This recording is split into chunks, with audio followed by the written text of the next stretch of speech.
The cardboard box slipped from my trembling fingers, hitting the scuffed hardwood floor with a hollow thud that echoed through the empty apartment. I stood frozen in the doorway, my entire body aching from 3 flights of stairs and a sleepless week of packing, running, hiding. The September air filtering through the cracked window carried the scent of rain and exhaust fumes, mixed with something else, cigarette smoke from somewhere nearby, expensive and foreign. I was safe now. I had to be. My reflection stared back at me from the window glass, and I barely recognized the woman looking back. Dark circles had carved themselves beneath my eyes, my cheekbones too sharp after weeks of barely eating. The bruise on my collarbone had faded to a sickly yellow-green, hidden beneath my oversized sweater. 26 years old, and I looked haunted, a ghost wearing my face. "You're okay, Emma. You're okay," I whispered to myself, the mantra I'd been repeating for the past 3 weeks since I'd finally gathered the courage to leave Marcus. 3 weeks since I'd changed my phone number, closed my social media accounts, and spent every penny I'd saved on this tiny 1-bedroom in a building where no one would think to look for me. The apartment smelled like old paint and someone else's memories. It was smaller than the photos suggested. Weren't they always? But it was mine. The walls were a dingy cream color, water stains blooming across the ceiling like strange flowers. But the locks were new. I'd made sure of that before signing the lease. 2 deadbolts and a chain. The superintendent had looked at me strangely when I'd insisted, but I didn't care what he thought. I dragged the box into what would be my bedroom, my sneakers squeaking against the floor. The late afternoon light slanted through the blinds, casting prison bar shadows across the empty space. I tried not to think about the metaphor. My phone buzzed in my pocket, the new one. The one Marcus didn't know existed, and my heart seized before I saw it was just the electric company confirming my setup appointment. I exhaled slowly, forcing my shoulders down from where they'd hunched near my ears. This was going to take time. Healing always did. I was kneeling beside the box, pulling out mismatched sheets and a pillow that smelled like the storage unit, when I heard it. Music. Classical music, something haunting and complex, bleeding through the wall that separated my apartment from the one next door. It was beautiful and sad, played on what sounded like an expensive sound system, the kind that cost more than 3 months of my rent. Strange for this neighborhood.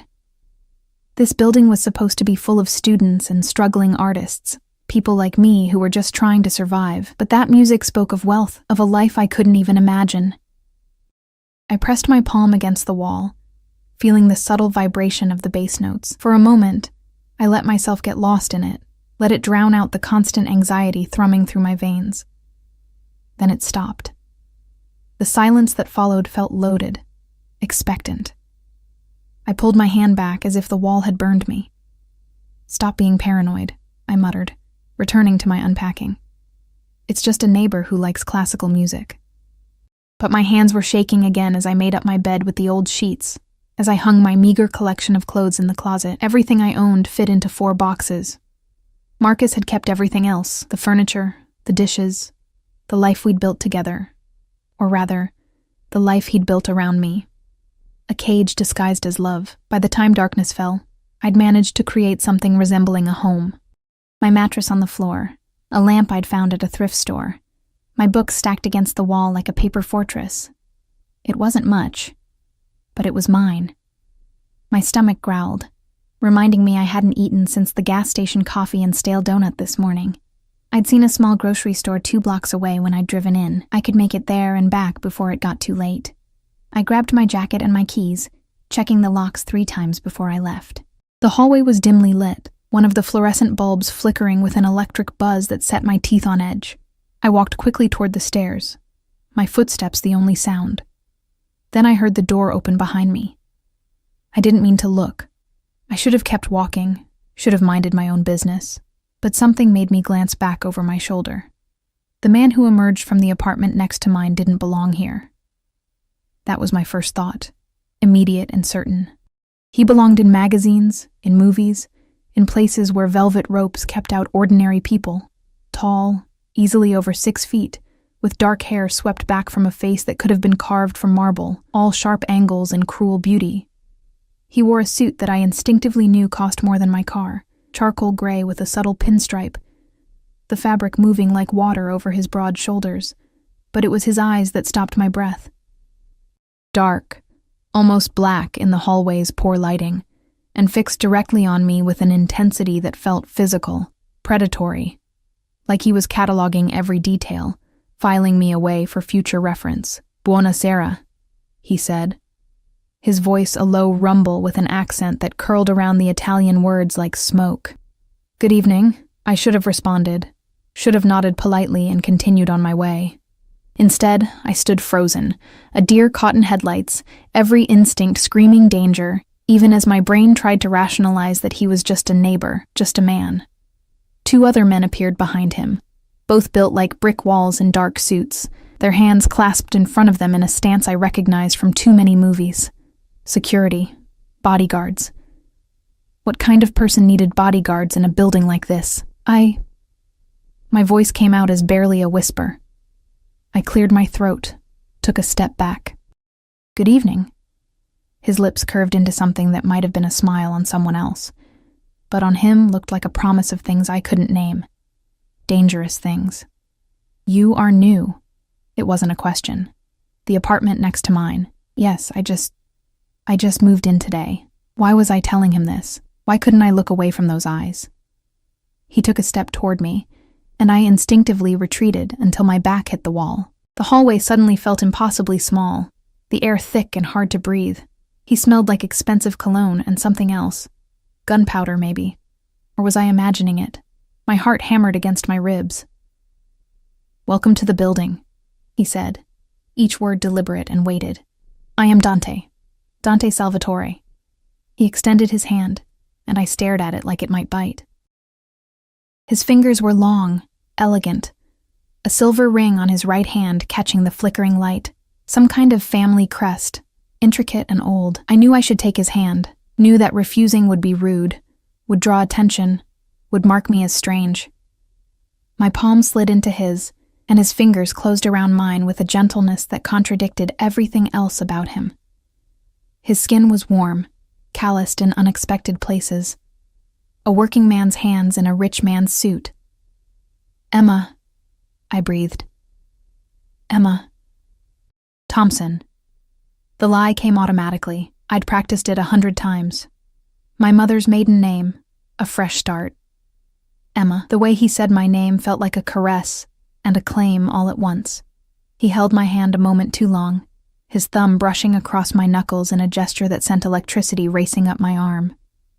"A beautiful name." I pulled my hand back, cradling it against my chest. I need to go. Grocery shopping. At this hour? One dark eyebrow arched. "The neighborhood, it is not always safe at night. I'll be fine." I edged along the wall, desperate for distance, for air, for the safety of the stairwell. Nonetheless, he gestured to one of the men behind him. "Marco will accompany you." "No." The word came out too sharp, too panicked. I forced myself to breathe, to soften my tone. "No, thank you. Really, I'll be fine. I appreciate it, but I insist." There was steel beneath the silk of his voice now.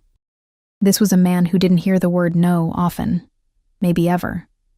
The bodyguard, Marco, moved forward, his expression neutral, but his presence overwhelming. I looked from him to Dante, feeling the walls closing in, feeling trapped again, feeling like I'd escaped one cage only to stumble into another. "Okay," I whispered.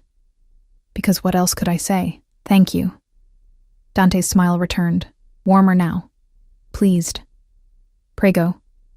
We must look after our neighbors, see? Especially His gaze those who traveled seem over me, missing nothing, not my too thin frame, not the way I held myself like something broken, not the fear I couldn't quite hide. In need of protection. I fled then, as gracefully as I could manage, walking too quickly toward the stairs with Marco following 3 steps behind. I could feel Dante's eyes on me the entire way, heavy as a hand on my spine. Only when I turned the corner did I dare to breathe fully again. What had I done? Who was that man? And why did every instinct I possessed scream that I'd just made a terrible mistake, that in trying to hide from one monster, I'd moved in right next door to something far, far more dangerous. The cool night air hit my face as I pushed through the building's entrance, but it did nothing to calm the racing of my heart. Marco remained silent beside me, his presence both protective and imprisoning. The street was quiet, most of the shops already closed, their windows dark eyes watching our passage. My new life was supposed to be simple, safe, anonymous. Instead, I'd somehow caught the attention of a man who traveled with bodyguards and spoke in commands disguised as courtesy. A man whose eyes had seen through every wall I'd built, stripping me bare in a single glance. I pulled my jacket tighter around myself and walked faster, but I couldn't outrun the certainty settling in my bones like ice. I wasn't safe at all. The grocery store's fluorescent lights buzzed overhead, too bright after the darkness of the street. I grabbed a basket with trembling hands and tried to focus on the mundane task of shopping: bread, eggs, pasta, something to keep me alive for the next few days. But my mind kept circling back to Dante Salvatore and those obsidian eyes that had seen too much. Marco stood by the entrance, his bulk blocking half the doorway, arms crossed over his chest. The cashier kept glancing at him nervously. I wanted to apologize, to explain, but what would I even say? Sorry. My neighbor insisted his bodyguard follow me to buy cereal. I moved through the aisles mechanically, barely registering what I put in my basket: cheap coffee, a carton of milk, ramen noodles because they were $1 each, and I was counting every penny. The kind of desperate poverty shopping I'd thought I'd left behind in college. You need more than that. I spun around, nearly dropping the basket. Marco had materialized beside me, silent as a ghost despite his size. Up close, I could see the scar that ran from his temple to his jaw, a white line against olive skin. His eyes were hard, but not unkind. "I'm sorry," I managed. He gestured at my pathetic collection of items. "You are too thin. Mr. Salvatore would not approve of you starving yourself." Heat flooded my cheeks. "Mr. Salvatore doesn't need to approve of anything I do. I barely know the man." "You will." Marco said it with such certainty that my stomach twisted. He has taken an interest. The words hung between us, loaded with meaning I didn't want to examine. I don't need anyone taking an interest in me. I just want to be left alone. Something that might have been pity flickered across Marco's face. "That is no longer possible, signorina. Not now." Before I could respond, he plucked the basket from my hands and began filling it himself. Fresh vegetables, good cheese, real pasta from Italy, olive oil that cost more than my entire original basket. I watched in stunned silence as he moved through the store with the efficiency of someone who'd done this before, someone who knew exactly what his employer expected. "I can't afford," I started. "Mr. Salvatore's account." Marco pulled out a black card that gleamed under the lights. "He provides for those under his protection." "I'm not under his protection."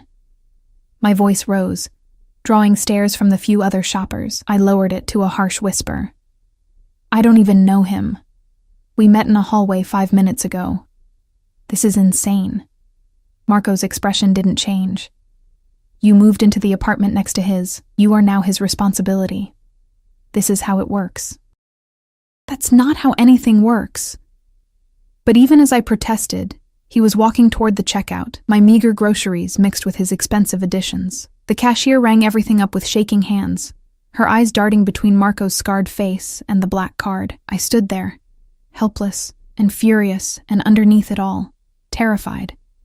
Because this wasn't normal. None of this was normal. And I knew with the instinct that had kept me alive through 2 years with Marcus, that I was in way over my head. The walk back to the apartment felt like a death march. Marco carried the bags, 4 of them now, stuffed full. And I walked beside him in silence, my mind racing. I should leave. Should pack up my 4 boxes and disappear again. Find another building, another neighborhood, another city if necessary. But where would I go? I'd spent everything on the deposit and first month's rent. I had maybe $200 to my name and a car that might not survive another cross-country trip. The building loomed ahead, and my steps slowed. Marco noticed, adjusting his pace to match mine. "He is not like the man you are running from," he said quietly. I stopped walking entirely. "How did you..." I have been doing this work for many years, Signorina. I know the signs. The way you flinch at sudden movements. The way you watch the exits. The bruises you think you have hidden. His voice was gentle, almost fatherly. Mr. Salvatore, he sees these things too. It is why he sent me with you, why he will not let harm come to you now. Tears burned behind my eyes. I blinked them back furiously. I don't need a white knight. I don't need saving. I just need people to leave me alone. Then you should not have moved next door to Dante Salvatore. Marco started walking again, and I had no choice but to follow. The apartment was dark when I returned. My hands full of groceries I hadn't paid for. My mind full of questions I was afraid to ask. Marco set the bags on my counter. I didn't remember unlocking the door, but it was open anyway, and began unpacking them with the same efficient movements. Please stop, I said. Just, please. He paused, looking at me for a long moment. Lock your doors tonight, all of them. And if you need anything at all, you knock on Mr. Salvatore's door. Capisce? I understand. I won't need anything. Marco's lips quirked in something that wasn't quite a smile. We will see. He left, closing the door behind him with a soft click that sounded like a cell door locking. I stood in my kitchen, surrounded by food I hadn't chosen, bought with money that wasn't mine, and felt the walls closing in again. This was wrong. All of this was wrong. Dante Salvatore was dangerous. Maybe more dangerous than Marcus had ever been, because at least with Marcus, I'd known what kind of monster he was. But I was so tired. Tired of running. Tired of being afraid. Tired of the constant vigilance that had become my life. So I put away the groceries, made myself pasta with the expensive olive oil, and told myself I'd figure it out tomorrow. Tomorrow I'd set boundaries. Tomorrow I'd make it clear that I didn't need or want Dante Salvatore's protection. Tomorrow. I woke to the sound of screaming. My heart slammed against my ribs as I shot upright, tangled in my sheets, disoriented in the darkness. For a horrible moment, I thought Marcus had found me, thought the screaming was my own. Then I realized it was coming from outside, from the street below. I stumbled to the window, my legs weak with adrenaline. 3 floors down, a scene was unfolding that looked ripped from a movie. 2 black SUVs with tinted windows, men in suits surrounding a figure on the ground. Even from this distance, I could see the blood. I should look away, should close the blinds and pretend I'd seen nothing. Instead, I watched as one of the men made a phone call, as the others dragged the bleeding figure into one of the SUVs. The whole thing took less than 2 minutes. Then they were gone, melting into the night like they'd never existed. But the blood remained, a dark stain on the pavement. My hands were shaking so badly I could barely close the blinds. I backed away from the window, my mind trying to rationalize what I'd seen. A mugging gone wrong, a gang fight. Anything but what my instincts were screaming. A knock at my door made me nearly scream. I froze, staring at the door like it might burst into flames. The knock came again, patient, unhurried. Emma. Dante's voice, smooth as silk and just as dangerous. I know you are awake. I saw your light. I should stay silent, should pretend to be asleep, unreachable, unavailable. Instead, I found myself walking toward the door, my feet moving without conscious thought. I didn't unlock it, but I pressed my palm against the wood, feeling the barrier between us. What do you want? My voice was steadier than I felt. To make sure you are well. There was an incident in the street. I didn't see anything. The lie tasted bitter. A pause. That is wise. But I worry you are frightened. May I come in? Just to talk. No, the word came out harsh, final. It's the middle of the night. This isn't appropriate. Appropriate. He said the word like it amused him. Very well. But Emma? The world can be dangerous for those who are alone. Remember that I am here. Remember that you are not alone anymore. I heard his footsteps retreat, heard his door open and close. Only then did I realize I was crying, silent tears tracking down my cheeks. What had I stumbled into? What kind of neighborhood had I chosen? And why did some terrible part of me feel safer, knowing that Dante Salvatore was on the other side of that wall, separated from me by nothing but plaster and stubbornness? I went back to bed but didn't sleep. Instead, I stared at the ceiling and listened to the faint sound of that classical music playing again next door, a requiem for innocence I'd lost a long time ago. Morning came too quickly, gray light filtering through my thin curtains. I'd slept maybe 2 hours, fitful dreams full of blood and dark eyes and hands that held too tight. My phone showed 7 a.m., and I had a job interview at 9, a waitressing position at a diner across town. Not glamorous, but it was work, and I needed the money desperately. I showered in lukewarm water, the building's heating system groaning and protesting, dressed in the only professional outfit I owned, black slacks and a white blouse, both slightly wrinkled from the box. Applied makeup to hide the exhaustion, the fear, the truth of who I was and what I was running from. The hallway was empty when I left, and I breathed a sigh of relief. No Dante, no Marco, no reminders of last night's violence. Just a normal morning in a normal building. The illusion shattered when I reached the lobby. Dante stood by the entrance, talking in rapid Italian to 2 men I didn't recognize. He wore another suit, this one navy blue, and even in the building's harsh morning light, he was devastating. Beautiful and terrible, like a fallen angel who'd found his calling in hell. He saw me immediately. Of course he did. Those dark eyes tracked my movement down the stairs, and I watched as he said something to the men that sent them quickly out the door. Then it was just us. "Buongiorno, Emma." He smiled, and it should have been charming. Instead, it made my stomach flip.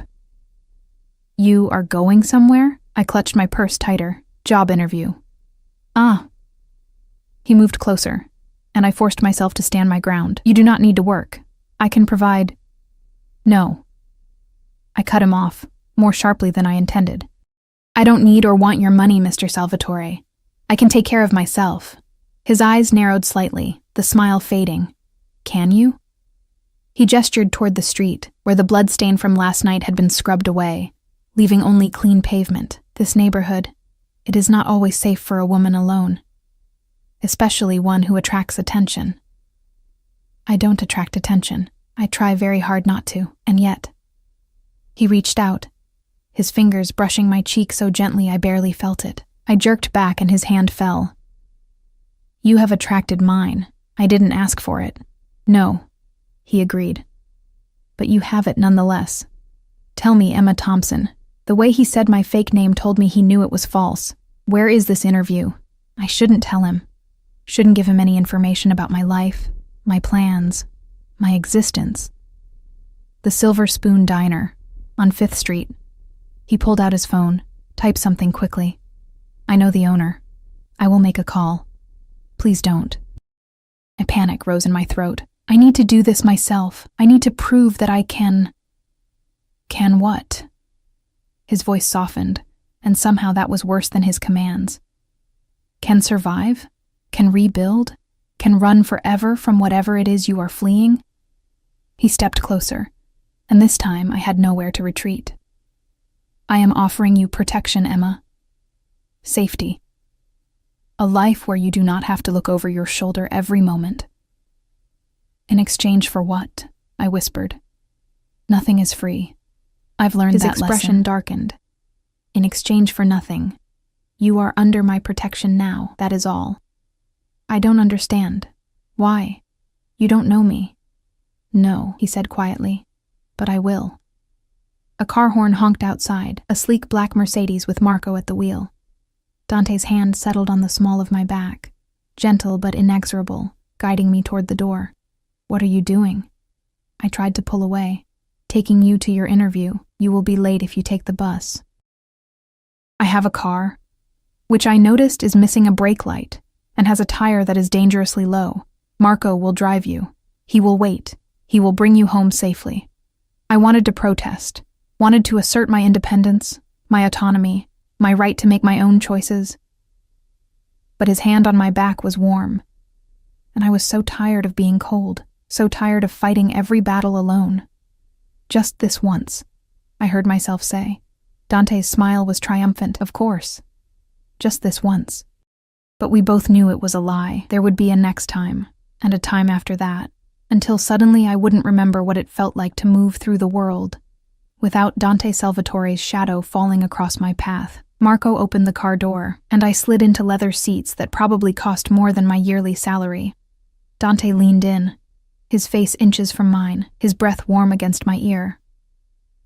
You are mine to protect now, Piccola. The sooner you accept this, the easier it will be. Then, he was gone, and Marco was pulling into traffic. And I was left staring at my reflection in the tinted window, wondering who the woman looking back at me really was, and wondering why, despite every logical reason to be terrified, some traitorous part of me felt safer than I had in years. The Silver Spoon Diner smelled like burnt coffee and old grease, the kind of place where the regulars knew the menu by heart and nobody asked questions. The owner, a heavy-set woman named Sheila, with kind eyes and hands rough from decades of work, looked me over with the practiced assessment of someone who'd hired 100 desperate girls just like me. You got experience? She asked, not unkindly. 2 years at a family restaurant in Ohio. Another lie, smooth as glass.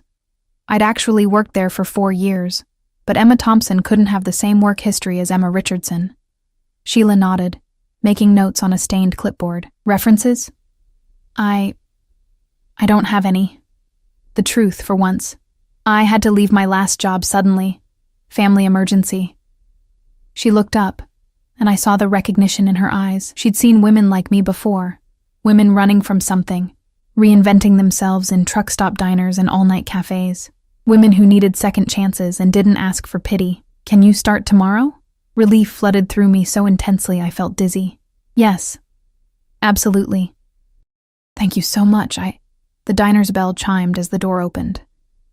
Sheila's expression changed instantly, morphing from maternal kindness to something harder, more cautious. I turned to see who'd entered, 2 men in expensive suits, out of place among the worn booths and faded linoleum. They moved with the same predatory grace as Marco, the same barely concealed danger. One of them nodded at Sheila, a gesture of recognition that made my stomach sink. We're here to collect, Sheila, the taller one said. It's Tuesday. I know what day it is, Nico. Sheila's voice was tight. Give me a minute. She disappeared into the back, leaving me alone with the 2 men. They looked me over with professional interest, cataloging, assessing. I kept my eyes down, every muscle tensed for flight. You're new, Nico observed. Starting work here? Maybe. I hated how small my voice sounded. Word of advice? He leaned against the counter. Too casual, too comfortable. Sheila's a good woman, but she's had some trouble lately. Might not be the best place for someone looking for stability. Before I could respond, Sheila returned with an envelope. She handed it to Nico without a word, her jaw clenched. He opened it, counted the bills inside, and frowned. This is short. It's all I have right now. Business has been slow. That's not our problem. The second man spoke for the first time, his voice flat and cold. Mr. Castellano expects full payment. The name hit me like a punch. Castellano. I didn't know much about organized crime, but even I knew that name. One of the biggest families in the city. Their influence spreading like a disease through every neighborhood, every business. I'll have the rest by Friday, Sheila said, her voice steady despite the fear in her eyes. You tell Mr. Castellano that Sheila Romano keeps her word. Nico pocketed the envelope. Friday, but there'll be interest. They left, and the air in the diner seemed to decompress. Sheila sagged against the counter, suddenly looking every one of her 60-some years. You should know what you're getting into, she said quietly. If you work here, you work in a place that's under Castellano protection. That means a cut of your tips goes to them. Means you keep your mouth shut about what you see. Means... I understand. I did too. Understood that I was trading one kind of danger for another, that safety was an illusion I'd been chasing my whole life. Sheila studied me for a long moment. You're running from something, aren't we all? She smiled, sad and knowing.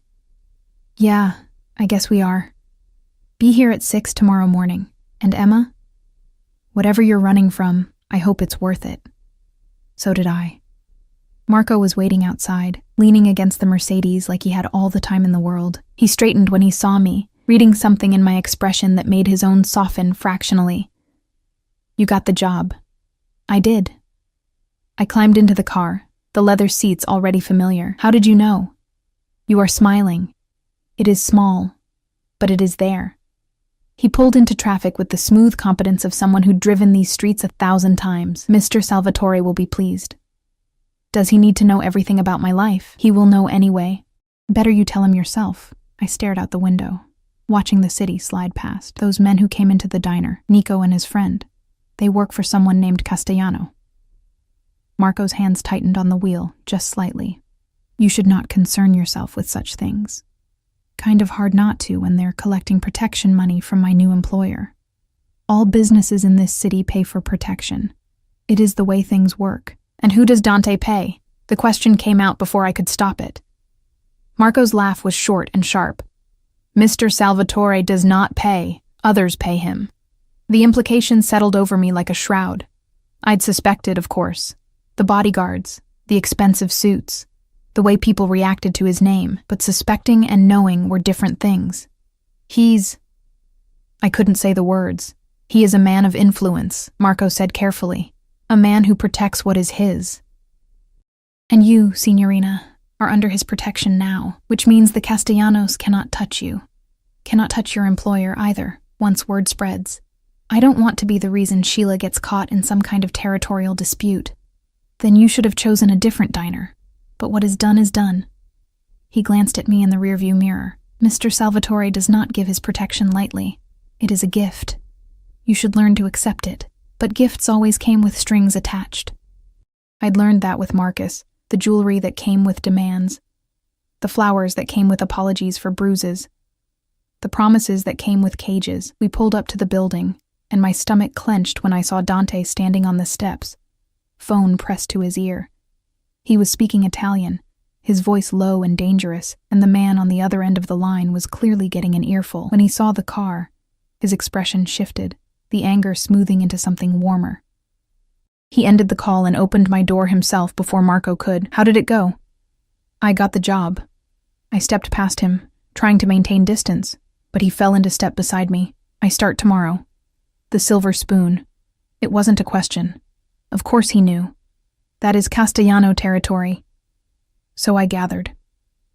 We entered the building, and he stopped me with a hand on my arm. His touch was gentle, but I felt the strength beneath it, the leashed power. You will not work there. Excuse me? I turned to face him fully. You don't get to make that decision. I do when it puts you in danger. His eyes were hard now, all traces of charm gone. The Castellanos and my family, we have an understanding. But it is fragile.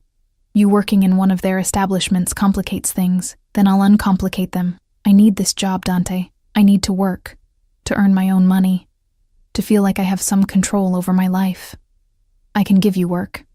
In one of my restaurants, my clubs, somewhere safe. Somewhere you can watch me every minute. I pulled my arm free. No. Thank you, but no. His jaw clenched, a muscle ticking beneath the skin. You are stubborn. I'm independent. There's a difference. Independent women end up hurt in this city. End up dead. The words hung between us, a threat and a warning, and something else I couldn't quite name. I thought of the blood on the street, the man dragged into the SUV, the violence that simmered just beneath the surface of everyday life. I've been hurt before, I said quietly. I survived. Something flickered in his eyes, recognition, maybe, or understanding. The man you are running from, he hurt you. That's none of your business. It is now. He stepped closer, and I held my ground even though every instinct screamed retreat. Tell me his name, Emma. Tell me where to find him. I will make sure he never touches you again. The offer should have horrified me. Instead, I felt a dark satisfaction curl in my stomach, a vindictive pleasure at the thought of Marcus afraid, Marcus hurt, Marcus begging. I crushed the feeling ruthlessly. I don't need you to fight my battles. Perhaps not, but I will anyway. His hand came up, tucking a strand of hair behind my ear with devastating gentleness. You cannot stop me from protecting you, from caring what happens to you. You don't even know me. Then let me. His voice dropped, intimate and compelling. Have dinner with me tonight. Let me learn who you are. Emma Thompson, who is not really Emma Thompson. My breath caught. You know. I know you are running. I know you are afraid. I know someone hurt you badly enough that you changed your name and your entire life to escape. His thumb traced my cheekbone, and I shivered despite myself. But I do not know your real name, do not know your story, do not know what made you brave enough to start over alone. And if I say no to dinner? His smile was slow and dangerous. Then I will ask again tomorrow, and the day after, and the day after that. I am a patient man, Piccola, and I have decided that you are worth waiting for. You can't just decide that. You can't just claim me like I'm some kind of possession. Can I not? He leaned in, his lips nearly brushing my ear. You moved into the apartment next to mine. Into my territory, under my protection. Whether you accept it or not, you are mine now. Mine to keep safe, mine to care for. He pulled back, his eyes burning into mine, and eventually, mine to keep. I should have been terrified, should have run screaming. Instead, I felt heat pooling low in my belly, a traitorous attraction to this man who was everything I should avoid. One dinner, I heard myself say. But that's all. His smile was triumphant. We will see. He picked me up at 7, not bothering to knock, just opening my door with a key I hadn't given him. I was still processing the violation when he appeared in my bedroom doorway, impossibly elegant in a black suit and crisp white shirt. How did you get a key to my apartment? I demanded. I own the building. He said it casually, like it was obvious. Now, are you ready? We have reservations. I stood there in my best dress, a simple navy blue sheath that was 2 years old, and showed it, feeling suddenly inadequate. You own the building. See, I own many buildings. He looked me over, and his expression softened. You look beautiful. I look like someone who can't afford better. You look like someone who does not need expensive things to be beautiful. There is a difference. He offered his hand. Come. The restaurant will not hold our table forever, even for me. The restaurant was the kind of place I'd never been, the kind I'd walked past 1,000 times and never imagined entering. Crystal chandeliers and starched white tablecloths, waiters who moved like dancers, prices on the menu that made my monthly rent look reasonable. Dante ordered for both of us in flawless Italian, his voice doing things to the language that should have been illegal. The sommelier appeared with wine that probably cost more than my car, and I took perhaps too large a sip, needing the courage it provided. Tell me about yourself, Dante said, once we were alone. The truth this time. What makes you think I'll tell you the truth? Because I am asking. Because you are tired of lying. Because... He reached across the table, his fingers finding mine. Because some part of you wants to trust me. Even though you are fighting it. He was right, and I hated him for it. Hated how easily he read me, how effortlessly he slipped past my defenses. My real name is Emma Richardson, I began, the words tumbling out before I could stop them. I'm from a small town in Ohio. I came here 2 years ago with my boyfriend, Marcus. We were going to start a life together, get married, have kids. All the normal things. But he was not normal. No. I took another drink of wine. At first it was small things, jealousy disguised as love, control disguised as care. By the time I realized what was happening, I was trapped, isolated from friends, from family, completely dependent on him. Dante's expression darkened, his hand tightening around mine. He hit you. Among other things. I pulled my hand back, needing distance for this part. 3 weeks ago, I finally left. Waited until he was at work, packed everything I could fit in my car and drove. I didn't know where I was going, just away. And you ended up here. I ended up next door to you. I met his eyes, which might have been a mistake, or fate. He leaned back, regarding me with an intensity that made my skin prickle. This Marcus, does he know where you are? I don't think so. I was careful. Careful is not enough. He pulled out his phone, typed something quickly. Give me his full name, a photo if you have one. Why? So I can make sure he never finds you. And if he does... His smile was cold and sharp as a knife. I will make sure he regrets it. I should refuse, should tell him I could handle this myself. But I was so tired of being afraid, and the thought of someone powerful standing between me and Marcus was intoxicating. Marcus Chen, I whispered. He's a financial analyst, lives in Columbus. Dante typed the name, then set his phone aside. Consider it handled. Just like that. Just like that. You are under my protection now, Emma Richardson. That means no one hurts you, no one frightens you, no one takes from you what you do not wish to give. His eyes burned into mine, including me. The food arrived, interrupting the moment, and I'd never been more grateful. We ate in relative silence, the tension between us thick enough to cut. Every time I glanced up, he was watching me, cataloging every movement, every expression. Why are you doing this? I finally asked. You could have any woman you want. Why fixate on me? Because you interest me. Because you are brave and broken and beautiful. Because... He paused, choosing his words carefully. Because I see in you something that calls to me. A kindred spirit, perhaps. Someone who understands darkness because you have lived in it. I'm not dark. I'm just damaged. We are all damaged, Piccola. The question is what we do with our scars. The dinner ended with tiramisu and espresso, and then we were in his car. A different one this time. A sleek Aston Martin that purred like a living thing. He drove with casual expertise. One hand on the wheel, the other resting possessively on my thigh. I knew I should move it. Knew I should maintain boundaries, protect myself. But his touch was warm and steady, an anchor in a world that had been nothing but turbulence for so long. Come up to my apartment, he said as we pulled into the building's garage. Let me show you something. Dante. Just to talk. Nothing more, unless you want more. His smile was wicked. But I am a patient man. I can wait.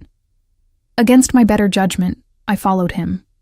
His apartment was everything mine wasn't. Spacious and elegant, decorated with obvious wealth and impeccable taste. Original artwork on the walls, furniture that whispered of Italian craftsmanship, windows that looked out over the city like a kingdom waiting to be claimed. And books, everywhere, lining the walls, stacked on tables, a collection that spoke of a mind that sought knowledge and beauty in equal measure. You're surprised, he observed. I expected, I don't know, something different. Something more stereotypically mafioso. His eyes crinkled with amusement. I am a complicated man, Emma. I contain multitudes. He poured us both grappa, the clear liquid catching the light like liquid diamonds. We stood by the window, looking out at the city below, and I felt the weight of the moment settling around us. I need you to understand something, I said quietly. I can't be what you want me to be. I'm too broken, too afraid. I don't know how to trust anymore. Then I will teach you. He set down his glass and turned to face me fully. I will show you that not all powerful men are cruel, that protection does not have to be a cage, that you can be safe and still be free. That's impossible. Nothing is impossible, Piccola, only difficult. His hand cupped my face, tilting it up to his. Let me try. Let me prove to you that I am different. He was going to kiss me. I could see it in his eyes, in the way he leaned closer, in the sudden tension of his body. And God help me. I wanted him to. Wanted to feel something other than fear. Wanted to lose myself in this dangerous, beautiful man who promised safety even as he embodied danger. But before his lips could touch mine, his phone rang. He cursed in Italian, vicious and creative, but answered it. His expression changed as he listened, hardening into something terrible and cold. When? A pause. How many? Another pause, longer this time. I will handle it. Tell the men to stand down until I arrive. He ended the call and looked at me, regret and fury warring in his eyes. I have to go. There is a situation that requires my attention. What kind of situation? The kind you are better off not knowing about. He walked me to the door, his hand on the small of my back. Stay in your apartment tonight. Lock the doors. Do not answer for anyone except Marco. Fear spiked through me. Dante, what's happening?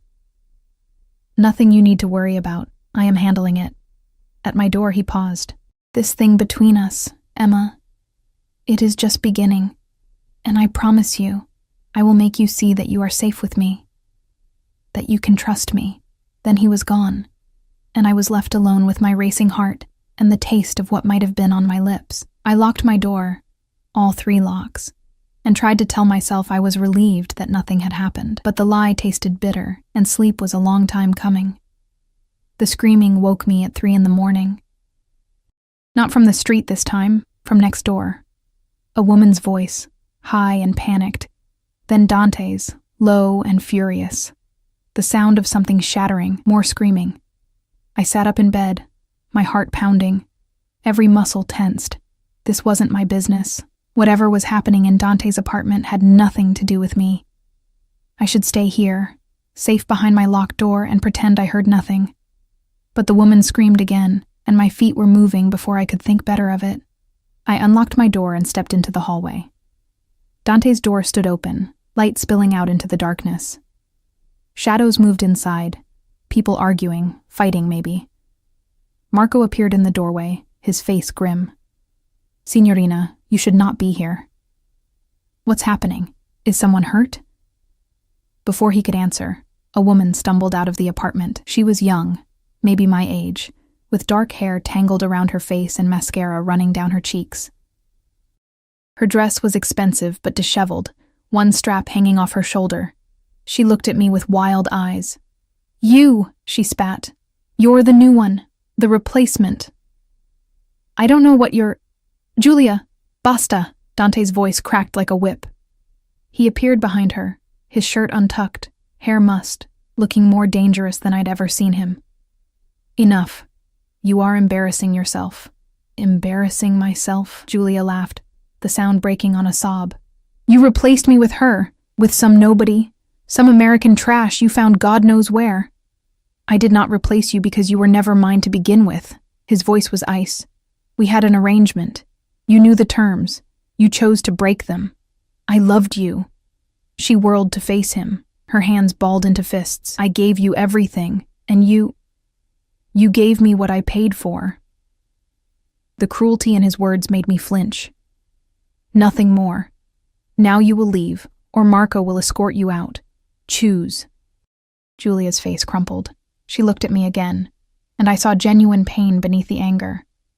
"He will do the same to you," she whispered. "He will make you love him, make you need him, and then he will discard you like I mean nothing, like you mean nothing." "Signorina Richardson, please go back to your apartment," Marco said quietly. "This does not concern you, but it did concern me, didn't it? Because I was seeing the truth of what Dante was, what he did to women, the ruthlessness beneath the charm, the cruelty beneath the protection." I turned and fled, slamming my door behind me. My hands shook as I locked it, as I backed away until I hit the wall. This was who he was. A man who bought women, used them, discarded them. A man who— A knock, soft, almost gentle. "Emma, please, let me explain. Go away." My voice cracked. "What you saw, what she said, it is not the whole truth. Please, let me explain. You don't owe me an explanation. We're nothing to each other." Silence. Then, "If that is what you truly believe, then why are you crying?" I touched my face and found tears I hadn't known I was shedding. "Leave me alone, Dante. I will. If you want me to, I will walk away right now. I will have Marco drive you to work. I will make sure you are safe, but I will not bother you again." A pause. "But I think you do not want me to leave. I think you are afraid of wanting me to stay." He was right. God help me, he was right, and that was more terrifying than anything else. I opened the door. He stood there, looking more human than I'd ever seen him. Vulnerable, almost. His eyes searched my face, and whatever he saw there made something in his expression soften. "Come in," I whispered. He entered my small apartment, and it seemed to shrink around him. He looked around at my sparse belongings, my mattress on the floor, my books stacked against the wall. When he spoke, his voice was gentle. "Giulia was right about some things. We had an arrangement. She was my mistress for 6 months.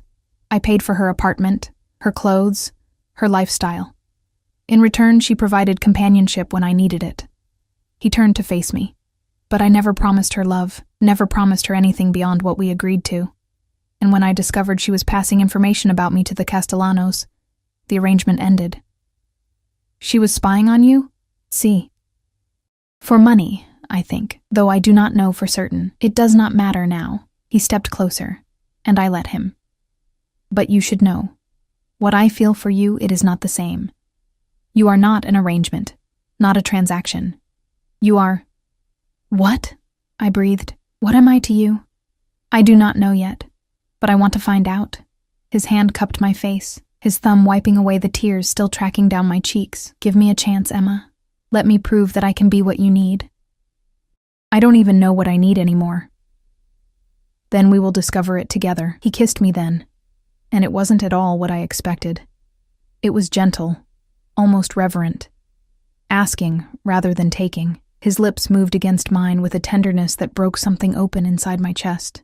I kissed him back, my hands fisting in his shirt, pulling him closer even as my mind screamed warnings. When we broke apart, we were both breathing hard. His forehead rested against mine, his eyes closed. Stay with me tonight, he murmured. Not for sex. Just stay. Let me hold you. Let me show you that you are safe. Every rational thought I possessed screamed no. This was dangerous, stupid, a mistake I couldn't take back. But I was so tired of being alone, so tired of being afraid. And his arms around me felt like the first safe place I'd found in years. Just sleeping, I said. Just sleeping. He agreed. We went to his apartment, and his bed was enormous, covered in sheets that felt like silk against my skin. He pulled me against his chest. His arms wrapped around me, and I let myself relax into his warmth.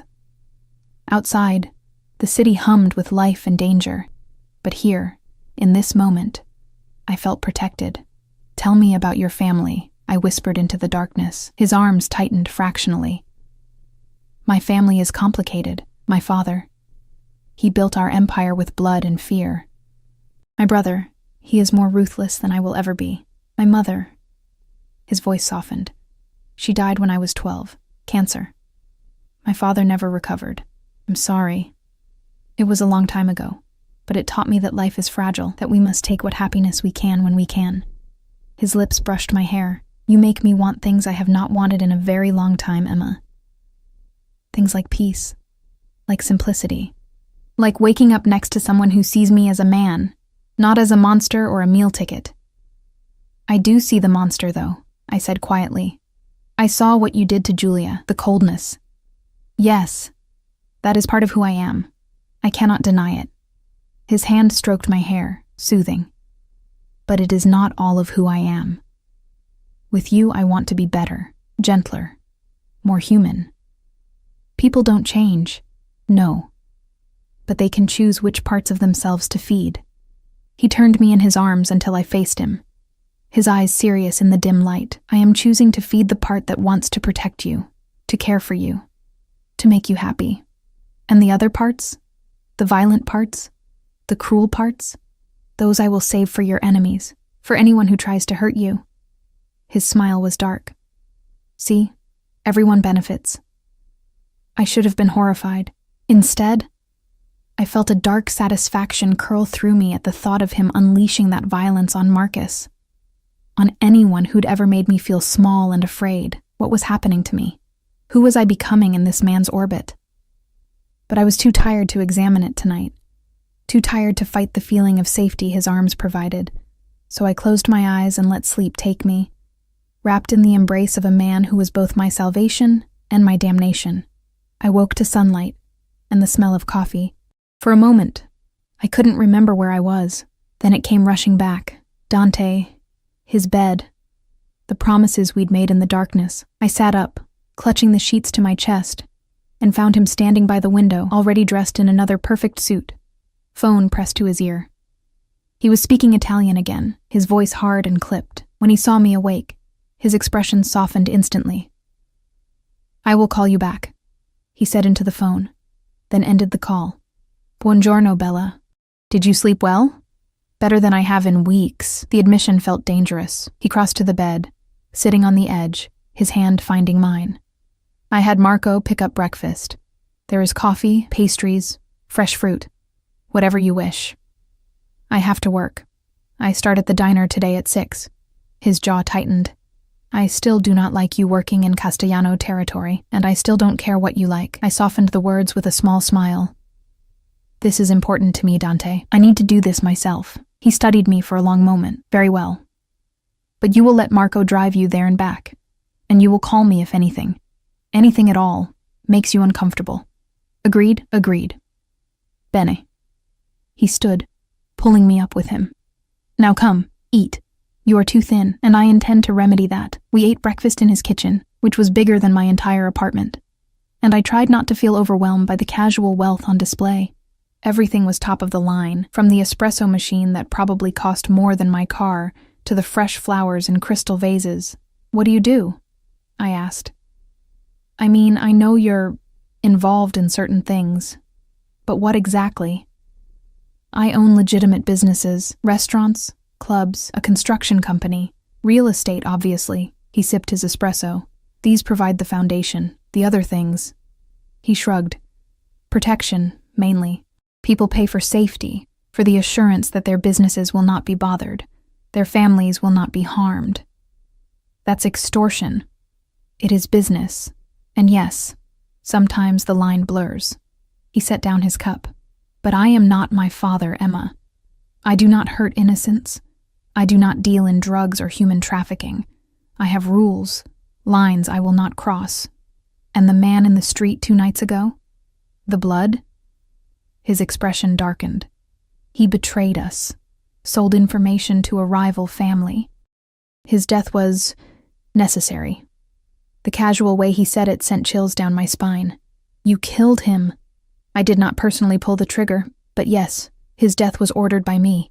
He leaned forward, his eyes boring into mine. Does this frighten you? Make you want to run? Yes, I admitted, but I'm still here. Why? I don't know.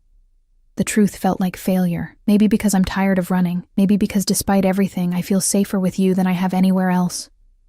Maybe because I'm broken enough to be attracted to danger. You are not broken. You are healing. He stood, offering his hand. And I will protect you while you do. Now come. Marco is waiting to take you to work. The diner was already busy when I arrived, the morning rush in full swing. Sheila put me to work immediately, and I fell into the rhythm of it, taking orders, pouring coffee, balancing plates up my arms. It felt normal, grounding, a reminder that I could still function in the regular world. But the normalcy shattered at lunchtime when Nico walked in. He saw me immediately, his eyes widening in recognition. He slid into a booth and waited until I approached, my notepad trembling in my hands. Well, he said, his smile not reaching his eyes. Sheila's new girl. Didn't realize you'd actually show up. What can I get you? My voice was steady, professional. Information. He leaned back, studying me. Word on the street is you're living in Salvatore's building. In fact, word is you're living in the apartment right next to his. That true? My stomach dropped. I don't know what you're talking about. Don't play dumb. It's a small world, sweetheart. People talk. And people are very interested in Dante Salvatore's new friend. He said the word like it was dirty. Question is, are you just a neighbor, or are you something more? I'm a waitress trying to do my job. That's all. See, I don't think that's all. He pulled out his phone, showed me a photo. It was me and Dante, leaving the restaurant last night, his hand on my back, looking at each other with an intimacy that couldn't be denied. You're sleeping with him. That's none of your business. It is when it affects the balance of power in this city. He leaned forward. Salvatore and Castellano, we have an understanding. Territories are respected, but you working here, in our territory, while fucking him. That sends a message. That says maybe the lines are blurring. I'm not sending any message. I'm just trying to earn a living. Then you should have chosen a different diner. He stood, dropping cash on the table. Tell Salvatore that Mr. Castellano wants a meeting. Tonight. The usual place. And tell him to bring his new pet. We're all very curious about her. He left, and I stood there shaking, the notepad crumpled in my fist. This was exactly what I'd been afraid of, getting caught in the crossfire of something bigger than myself, something dangerous. I called Dante from the kitchen, my voice barely above a whisper as I relayed what had happened. His response was immediate and sharp. You are done for the day. Marco will pick you up in 10 minutes. Pack your things, but my shift is over. I am handling this. He paused. And Emma? You did the right thing calling me. Thank you for trusting me. The line went dead. Sheila found me in the back, already untying my apron. Trouble? I'm sorry. I have to go. I didn't mean to bring this to your door. She smiled sadly. Honey, trouble was already at my door. You're just the latest chapter. She pressed something into my hand, $200 in worn bills for the hours you worked, and a little extra. You're gonna need it. I can't. You can and you will. Now go. And Emma, whatever you're mixed up in with Salvatore, be careful. He's not like other men. Once he decides you're his, there's no going back. I pocketed the money and fled, emerging onto the street just as Marco pulled up. The ride back to the apartment was silent. My mind racing with possibilities, with fears, with the growing realization that I'd traded one trap for another. But when we arrived, Dante was waiting in the lobby, and the look on his face when he saw me, relief and fury and possessiveness all mixed together, made my breath catch. Are you all right? He pulled me into his arms, and I went willingly, needing his strength. Did they hurt you? Threaten you? No, just talked. Asked questions. Nico is a fool. He pulled back, his hands framing my face. But he is right about one thing. This meeting tonight I must attend, and you will come with me. Why? Because they have seen you now. They know you exist, know you matter to me.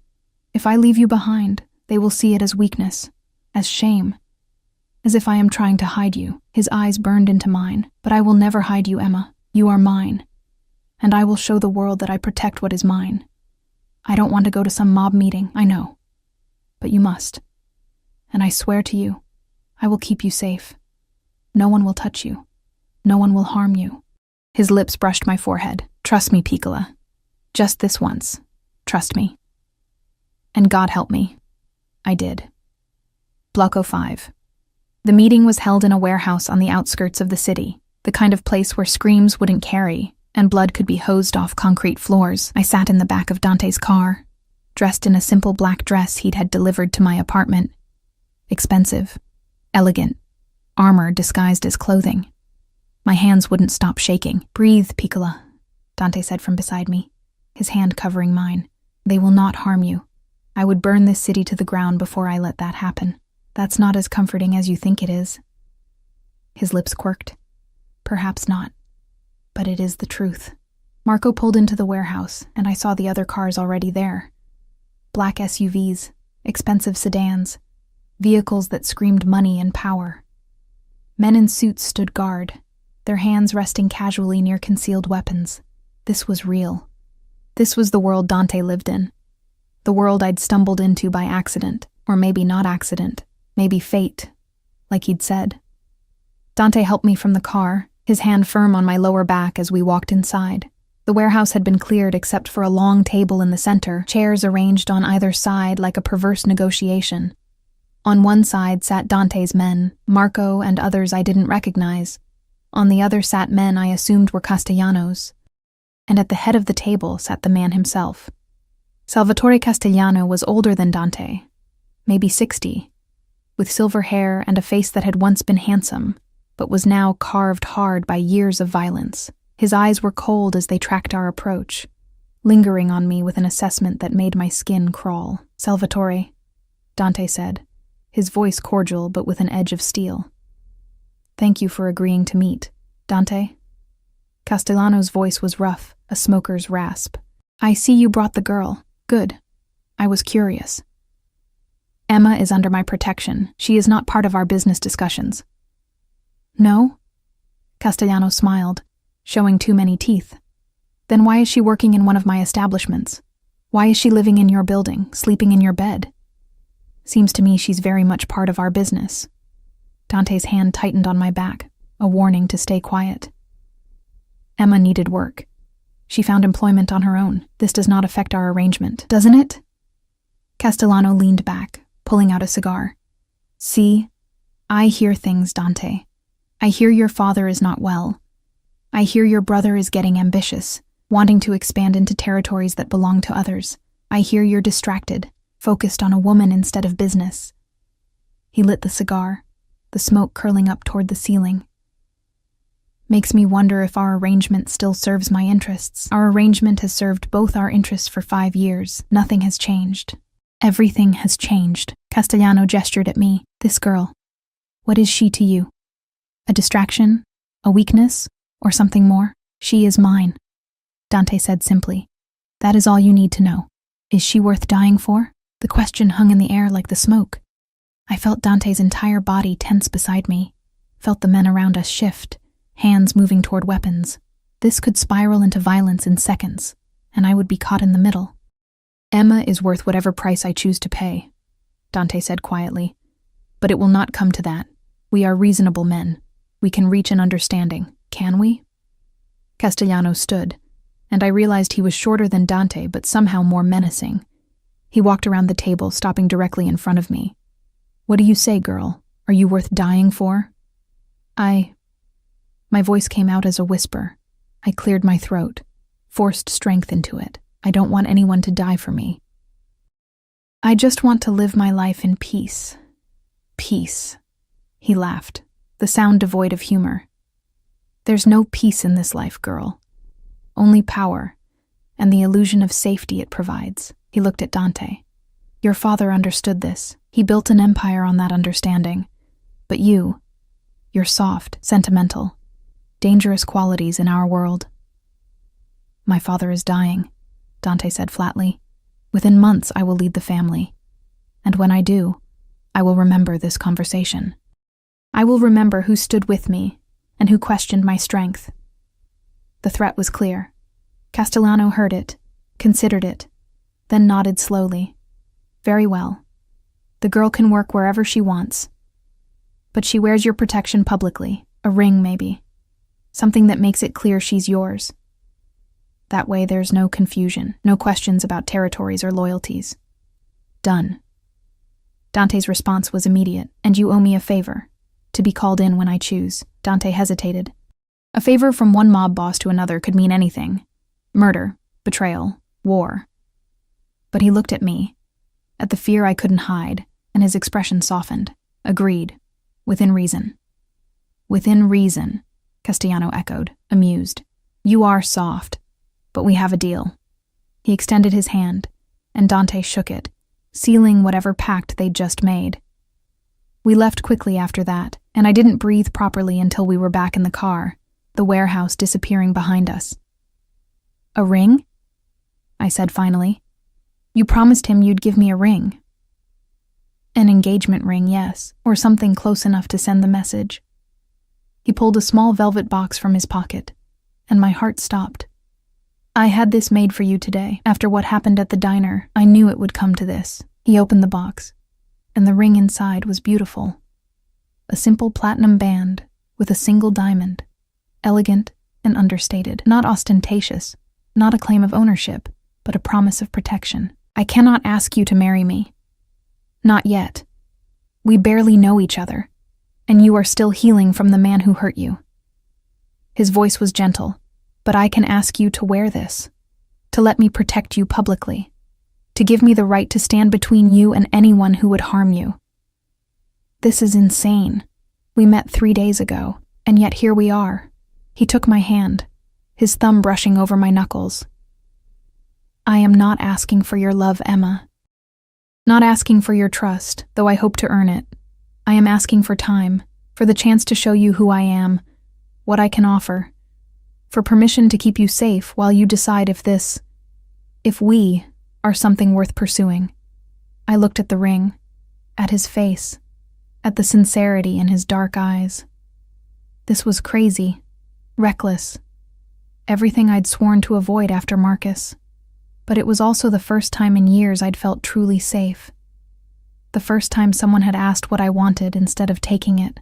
The first time I'd felt seen, valued, protected, without being possessed. Just protection, I whispered. Not ownership. Never ownership. You are not a thing to be owned, Emma. You are a woman to be cherished. He pulled the ring from the box. But I will not lie and say I do not want you, that I do not desire you, that I do not think about what it would be like to have you fully, completely, in every way that matters.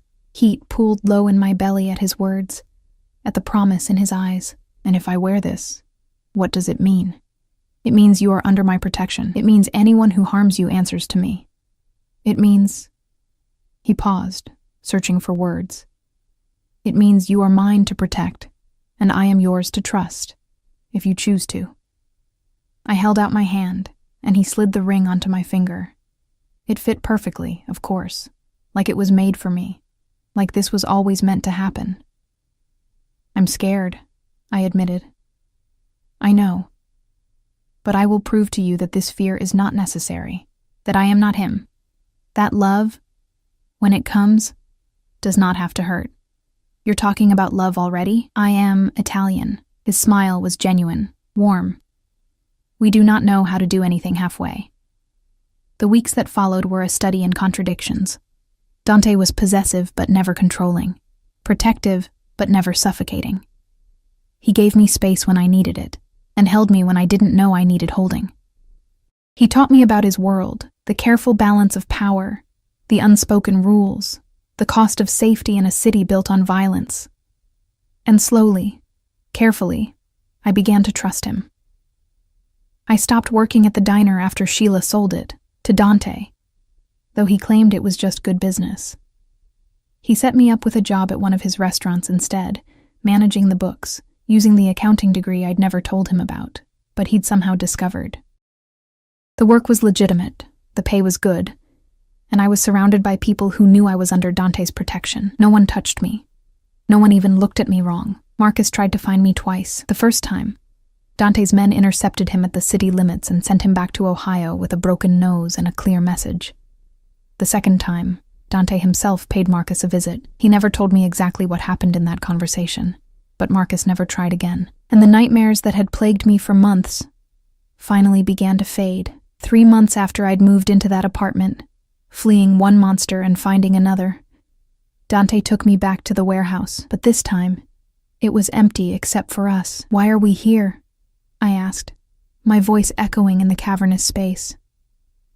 Because this is where you saw who I truly am, he said, pulling me close. Where you saw the violence and the danger and chose to stay anyway, and I wanted to show you something. He led me to the back of the warehouse, to a door I hadn't noticed before. Behind it was an office, beautifully renovated, with windows that looked out over the water. A desk, bookshelves, everything I might need. What is this? Yours, if you want it. He leaned against the desk, watching me explore. I am expanding the legitimate businesses, restaurants, real estate, construction. I need someone I trust to manage the finances, to keep everything clean and legal. Someone smart, capable, who understands both sides of my world. You're offering me a job? I am offering you a partnership. A role in building something better than what my father built. He moved closer, his hand settling on my waist. I am offering you a future, Emma. With me, if you will have it. I'm still scared sometimes, I whispered. I still wake up afraid, still flinch at sudden movements. I know. And I will spend every day proving that you are safe, that I am different, that this, he gestured between us, is real. It is real, isn't it? I looked up at him, at this beautiful, dangerous man who'd become my salvation. I didn't imagine this. It is very real, amore mio. He cupped my face, his thumb brushing my cheek. I love you, Emma Richardson. I have loved you since you looked at me in that hallway with fear and defiance in equal measure, since you refused my help even as you needed it. Since you showed me that strength is not the absence of fear, but the choice to keep going despite it. Tears spilled down my cheeks. I love you too. God help me. I love you too. He kissed me then, and it was nothing like that first gentle kiss. This was possession and promise, demand and devotion, everything we'd been holding back finally unleashed. I kissed him back with equal fervor, my hands fisting in his hair, my body pressed against his. When we broke apart, we were both breathing hard, both trembling with want and need and love that felt too big for skin to contain. Marry me, he said. Not for protection, not for show. Marry me because you love me, because you want a life with me, because you believe, as I do, that we are better together than apart. Yes. The word came easily, naturally, like it had been waiting in my throat all along. "Yes, I'll marry you."